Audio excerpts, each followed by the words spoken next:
YouTube? Welcome to another episode of IndieCent Exposure. My name is Isaac, and I'm here with my co-host James, and today's guest is Stephen. How are you going today?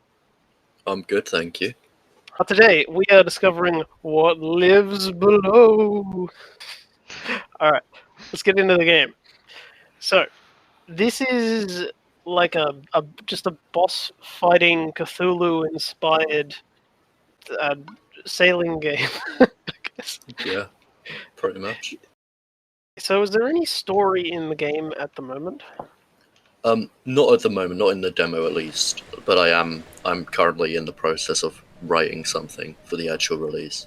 I couldn't give much to what it would be, but it wouldn't be too in the way. I wanted the game to be mostly you fighting bosses, really. Did you feel that it was more important to work on other aspects of the game first? Yeah, exactly, yeah. I mean, I think in any game, really, unless you're doing like a visual novel, story should come second to gameplay. So that's what I try to focus on first. Because I am just a solo developer, so as long as I've got like a strong basis. So, thinking about similar games, obviously Shadow of the Colossus comes up. Was that a huge inspiration for you making this? I would say so, yeah. That's always what springs to mind when anyone sees the game. Yeah, I definitely used it a lot, because just the way they use scale in that game was really good. Did you try to incorporate?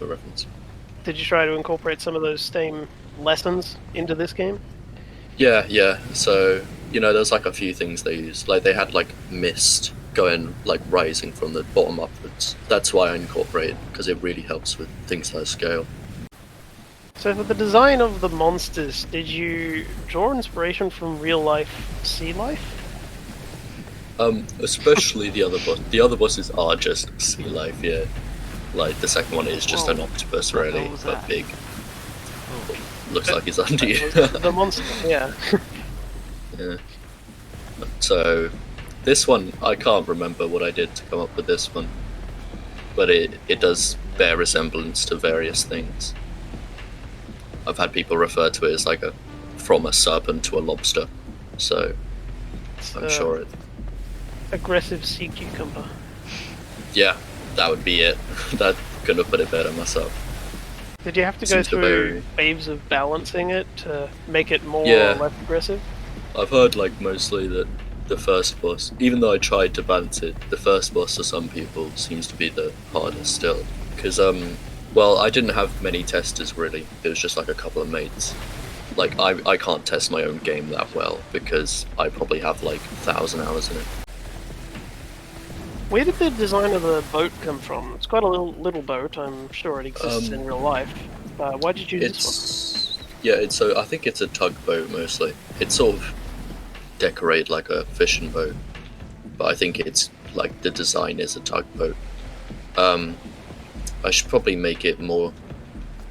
That's one of my plans, to make it seem like it's more prepared for this rather than just being a random tiny boat. It seems to be riding it. Things are happening. But yeah, it's just sort of a caricaturized tugboat. And you went for that to portray the feeling of smallness in comparison to the creatures, correct? Yeah, exactly, yeah. Like, it's not a boat designed to do this. It's not a huge warship. It's just a tiny tugboat, like a fishing boat, and you have a harpoon. Oh, you might want to move out of the way for that, maybe, yeah. No.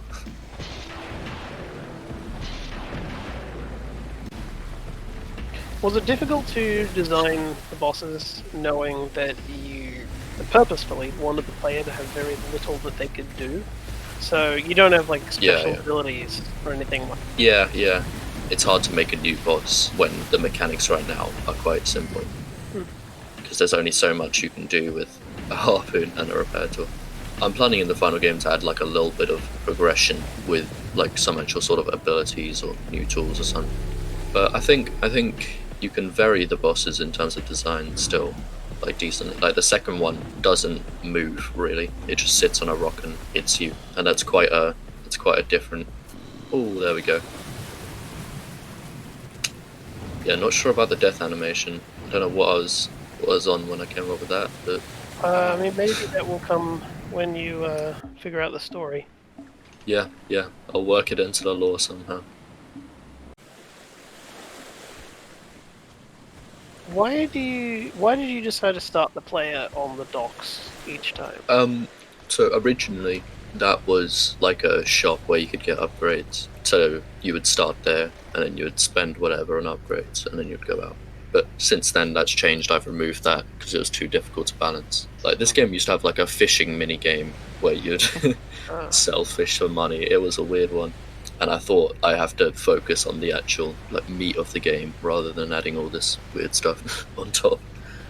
Do you think you'll go back to the shop idea? I might, yeah, I might. I just have to find a way to make it actually work with the system rather than you just fishing to get upgrades to make the bosses incredibly easy. So I got in contact with you through Reddit, wherein you had a pretty successful post on there. How has that been for you? Were you absolutely inundated with replies? Yeah, that was interesting.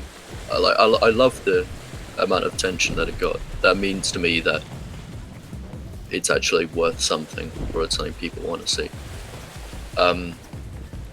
But yeah, there was a lot of interesting replies. Like, there was a lot of people who thought I was buying bots for liking and stuff like that. You are the second developer I've contacted Yeah, through it's a funny. successful post on r/gaming who told the story of people were suspecting them of buying votes. Yeah, I think that's just a general thing with it. I mean, if I had money to buy bots, I'd spend it on, I don't know, another Improving the fucking game, developer. probably. Yeah, the game. Rather than marketing a free demo. Have there been any reports of, I was going to say motion sickness, but seasickness? Yeah, I mean, What? people What? say they won't play What? it because of motion sickness. More than like Sitting I've down had to get people moving. have feedback. I think on the waves on the way here, some people really disliked it. I liked how it. I bumpy thought they it was were. cool. Yeah. Yeah, I thought it was fun, but if you suffer from sickness, it's probably not great for accessibility. Oh, no. How did you design the noises that they're making? Like, this is quite high-pitched and cartoonish, I think. Oh yeah. Which noises? What, the one the Like, the actual boss is making? yeah, he seems to be going like... Oh yeah. It was basically me making noises into a microphone and then just pitch bending it and shit. There isn't much I can do beyond that. It's definitely it's a placeholder. You'll have to allow me. I'll get a voice actor to shout in the microphone and then Looking I to can hire pitch bend it. someone who sounds like a Giant octopus. 10-story octopus. tall octopus. Yeah. It's a very niche market, but someone's got to have it covered. What was the reasoning for having this sort of disjointed gameplay where moment you're trying to harpoon and then you need to run back inside and get on the wheel again? Did you Oh, want the player to be panicked and have to juggle two things at once? What I mainly wanted from the game was that it's just you versus the boss. So I think having these two roles makes it feel like it should be multiplayer, right? There should be someone driving the boat. But I quite like the idea that it is just you trying to juggle all this stuff to accomplish like a huge, ridiculous feat. Have you had feedback that it's clunky or... Yeah, I sure have. Yeah, I understand it. It is hard to like think, and I'm planning on adding something to make it easier, at least, just so you didn't have to run back inside the boat every single time and things like that. But yeah, I've yet to prototype it. I am trying to work my way around it so it is at least slightly easier on the player. But yeah, I think the difficulty of this boss seems to depend greatly, like how many like similar games you played. So some people found it like incredibly easy, and then some people could never beat it. There we go. Right in the weak point. He didn't ascend this time. Shit. Oh. Suppose that could mean something eventually. Yeah, no, I've got this all planned out. That's in the law. It's not explained currently, but there's a reason why he didn't ascend. Exactly. His work Nail here on the is head. not yet done. Maybe there's just some very deep artistic meaning which you haven't exactly gathered yet. That's fine. Yeah. Can work out what the next boss is going to be. Yeah, check your radar. wonder. Check my radar. Where is it? Uh, Seems to be right ahead of you. over there. Just going right towards it. Somewhere. No, Maybe no, it's don't- behind oh. that giant bird. Oh yeah, maybe. So what is this game made in? What engine? Unity. Right. Given it's one of the only ones I Quite- can get my hands on. Quite Yeah. good looking water. Was that easy to do in Unity? I would say it was reasonably easy, yeah. Well, it took like lots of tweaking, and I went through various stages of it.